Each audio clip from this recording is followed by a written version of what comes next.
시청자 여러분 안녕하십니까? 뉴스데스크 제주입니다. 제주 지역 코로나19 확진자 증가세가 무섭습니다. 어제 하루 올 들어 가장 많은 26명의 확진자가 발생한 데 이어 오늘도 5명이 추가 확진 판정을 받으면서 누적 확진자 수가 1,000명을 기록했는데요.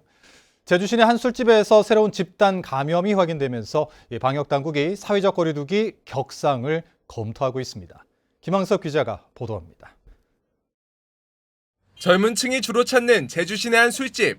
이곳에서만 9명이 코로나19 양성 판정을 받았습니다. 이곳을 다녀갔던 손님 한 명이 24일 날 확진 판정을 받은 이후 어제 오늘 이틀 새 직원과 손님에 이어 N차 감염으로 이어지며 8명이 추가 확진 판정됐습니다. 역학 조사 결과 이들 중 한 명은 10일부터 의심 증상이 있었다고 밝혀 최초 감염 경로는 불확실한 상황입니다.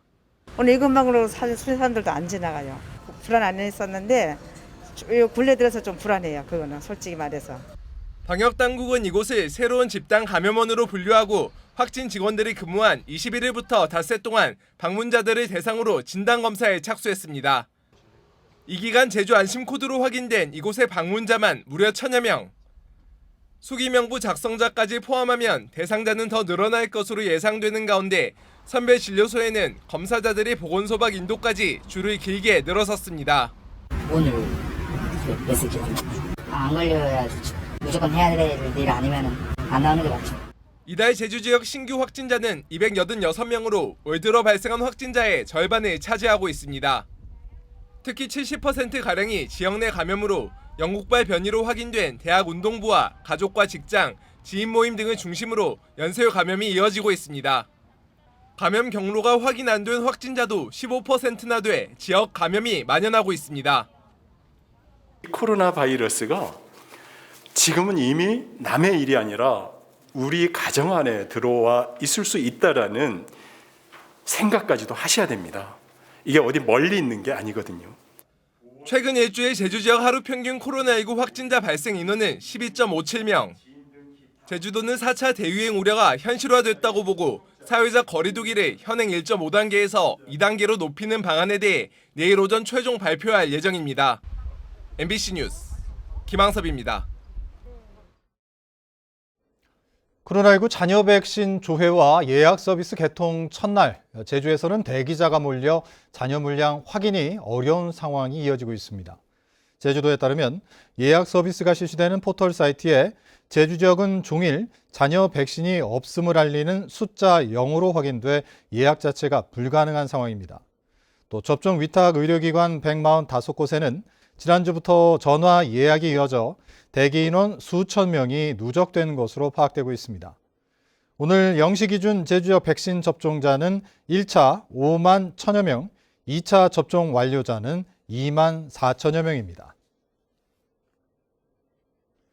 코로나19 확진자가 잇따라 발생하면서 제주 지역 8개 학교가 원격 수업으로 전환했습니다. 제주도 교청에 따르면 오늘 교직원과 외부 인력이 코로나19에 확진되거나 학생이 밀접 접촉자로 분류된 유치원 1곳과 초등학교 6곳, 고등학교 1곳이 원격 수업으로 전환했습니다. 원격 수업으로 전환된 유치원과 초등학교에서는 긴급 돌봄이 필요한 학생에 한해 돌봄 교실을 운영하고 있습니다. 국내 최대 복합 리조트이자 제주 국제자유도시 핵심 프로젝트인 제주 신화월드가 심각한 경영 위기에 처한 것으로 확인됐습니다. 문을 연 지 4년 만에 7천억 원이 넘는 적자가 쌓이는 바람에 이 자본금은 바닥나고 빚더미만 늘어나는 완전 자본 잠식 상태에 빠졌습니다. 조인호 기자입니다. 중국 란딩그룹이 개발해 2017년부터 문을 연 제주 신화월드. 신화월드 운영업체인 람정 제주개발은 자본금 4,650억 원으로 출발했습니다. 그런데 람정 측이 최근 공시한 지난해 말 현재 자본 총계는 마이너스 1,394억 원. 개장 4년 만에 자본금을 모두 까먹고 완전 자본 잠식 상태가 된 것입니다. 그동안 쌓인 적자인 결손금은 7,313억 원, 부채도 1조 8,945억 원이나 됩니다. 장사를 하면 할수록 빚만 눈덩이처럼 불어나 특단의 대책 없이는 더 이상 운영하기 어려운 상황이라는 것입니다. 이 람정에서 지금 하고 있는 여러 가지 비즈니스 모델에서 수익을 전혀 창출하지 못하는, 소위 말해서 거기 들어가는 수익에 비해서 비용이 더 많이 들어가서 이익을 창출하지 못하고 있는 그런 상태라고 이야기할 수가 있습니다. 람정 측은 개장 초기에는 하수 역류 사태와 코로나19 여파 때문에 정상적으로 운영할 수 없었다며 앞으로는 상황이 나아질 것으로 기대하고 있다고 밝혔습니다.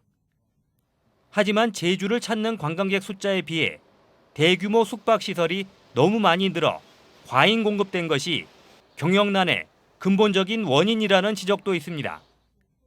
일시적이고 그 한 회사의 문제가 아니다.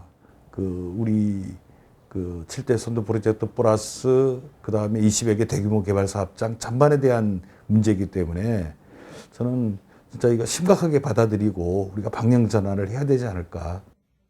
제주 지역 최대 관광업체인 신화월드가 심각한 경영난에 부딪히면서 앞으로 추진될 다른 대규모 개발 사업에도 영향을 미칠 것으로 보입니다.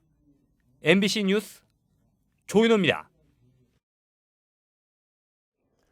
제주참여환경연대는 성명을 내고 제주시가 지난 2016년 오등분공원 민간특례 사업에 대해 경관 훼손과 하천 오염, 재해 위험과 교통난 가중 등을 이유로 불수용 결론을 낸 문서를 확인했다며 사업을 중단하라고 촉구했습니다.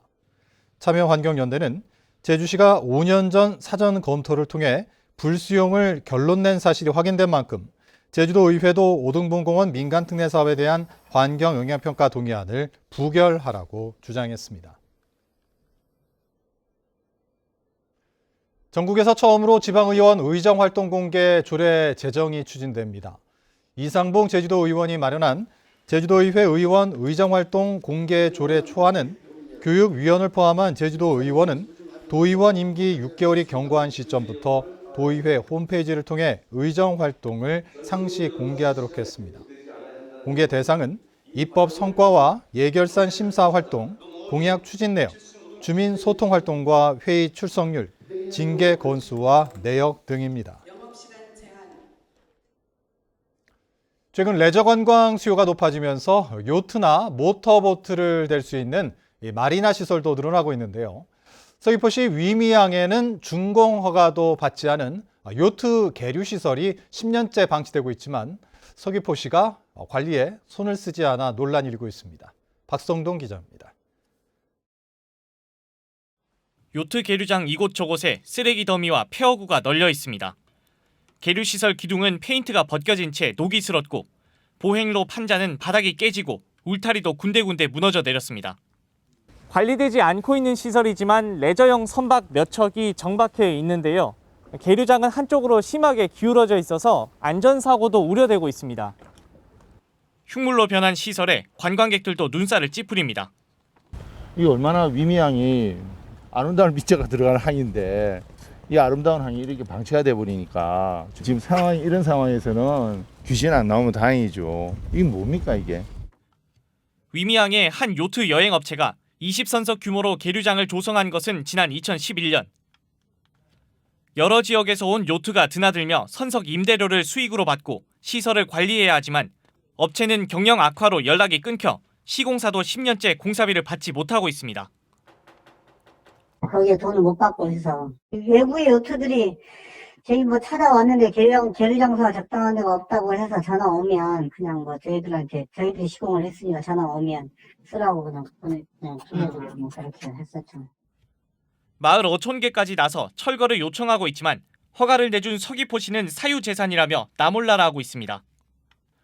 10년이나 방치되고 있는데도 서류상으로는 아직 공사가 진행 중이어서 강제로 행정조치를 하기는 어렵다는 겁니다. 하지만 확인해보니 서귀포시는 시설을 준공한 뒤에 내줘야 하는 공유수면 점사용 허가를 이미 지난 11년 공사 허가와 함께 내줬고 보통 3년으로 하는 허가 갱신 기간도 지정하지 않은 것으로 드러났습니다. 지금 관련법상은 영구적으로 나가는 거는 없어요. 근데 공사 준공 시기가 정확히 모르니까 그걸 그 공사 기간에 맞춰서 기한을 뒤에다 안 써놓은 것 같거든요. 허가를 두 개를 동시에 받는다는 게 뭔가 그 과도한 허가 행정. 잘못된 행정 절차를 파악하고서도 나몰라라 하고 있는 서귀포시. 10년째 방치된 계류시설을 옆에 두고 위미항에는 70여 석과 40석 규모의 마리나 시설 2곳이 새로 조성될 계획입니다. MBC 뉴스 박성동입니다. 제주도 입구 사거리 화물차 추돌 사고 후속 대책에 따라 516 도로와 1100 도로에 화물차 통행이 금지됩니다. 제주도 자치경찰단은 심의를 통해 오는 7월부터 516 도로와 1100 도로에서 4.5톤 이상의 화물차 통행을 금지한다고 밝혔습니다. 대형 화물차 통행이 금지되는 구간은 516 도로의 경우 살록도로 입구 교차로에서 서성로 입구까지 21.9km며 1100 도로는 어승생 삼거리에서 옛 한라대학교 사거리 19.1km 구간으로 긴급 차량과 통행 허가증을 발급받은 차량은 운행이 허용됩니다. 수리비 부담 등으로 고가의 수입 전기 렌터카가 곳곳에 방치되고 있다는 지적과 관련해 전수조사가 이루어집니다. 제주도는 전기차 구매 보조금을 지원받은 렌터카 업체 86곳을 대상으로 운행 상황을 조사하고 의무 운행 기간이 지난 영업용 전기차 운행 상황에 대해 정부와 해결 방안을 마련할 계획입니다. 제주에는 2016년부터 렌터카 업체에 보급된 전기차 4,000대 가운데 2,000여 대가 운행 중이며 제주도는 올해부터 렌터카 업체에 전기차를 50대 이내로 제한해 보급하고 있습니다. 서귀포시 한 요양원에서 어르신들에게 밥과 국, 반찬을 한데 섞어 배식하고 파킨슨 증후군을 앓는 70대 할머니가 3차례 낙상 사고를 입은 것과 관련해 엄격한 수사와 강력한 처벌을 요구하는 청와대 국민청원이 제기됐습니다. 피해 입소자 보호자는 국민청원에서 해당 요양원이 예전에도 2차례나 입소자 폭행과 학대 건으로 처벌을 받은 적이 있지만 조치가 제대로 이루어지지 않았다며 추가 학대를 막기 위해 강력한 처벌과 행정상 처분이 필요하다고 호소했습니다. 어젯밤 9시 50분쯤 제주시 조천읍 함덕리 정주항에서 렌터카가 바다로 추락했습니다. 차량에 타고 있던 61살 A씨 등 관광객 4명은 스스로 빠져나와 인명피해는 없었는데 해경은 운전자 등을 상대로 정확한 사고 경위를 조사하고 있습니다. 오늘 새벽 2시 반쯤 서귀포시 표선면의 한 호텔 주방에서 불이 나 내부와 공기조화 설비 등을 태워 소방서 추산 700만 원의 재산 피해를 냈습니다. 소방당국은 튀김 요리를 하다 자리를 비운 사이 불꽃이 올라왔다는 직원의 말을 바탕으로 정확한 화재 원인을 조사하고 있습니다. 제주시 민속오일 시장 인근에서 귀가하던 여성을 살해한 20대에게 무기징역이 확정됐습니다. 대법원 제2부는 강도 살인 등의 혐의로 1심과 2심에서 무기징역을 선고받은 29살 강모 씨의 상고심에서 원심 판단에 잘못이 없다며 상고를 기각하고 무기징역을 확정했습니다. 강 씨는 지난해 8월 제주시 민속오일 시장 근처에서 편의점 아르바이트를 마치고 집으로 돌아가던 30대 여성을 흉기로 찔러 살해하고 돈을 빼앗은 혐의로 재판에 넘겨졌습니다. 올 1분기 제주 지역 출생아 수와 결혼 건수가 역대 최저치를 기록했습니다. 통계청에 따르면 올 1분기 제주 지역 출생아 수는 1,066명으로 지난해 같은 기간보다 5.4% 감소해 1분기 기준 관련 통계가 작성된 지난 1981년 이후 최저를 기록했습니다. 뉴스데스크 제주를 마칩니다. 시청해주신 여러분 고맙습니다.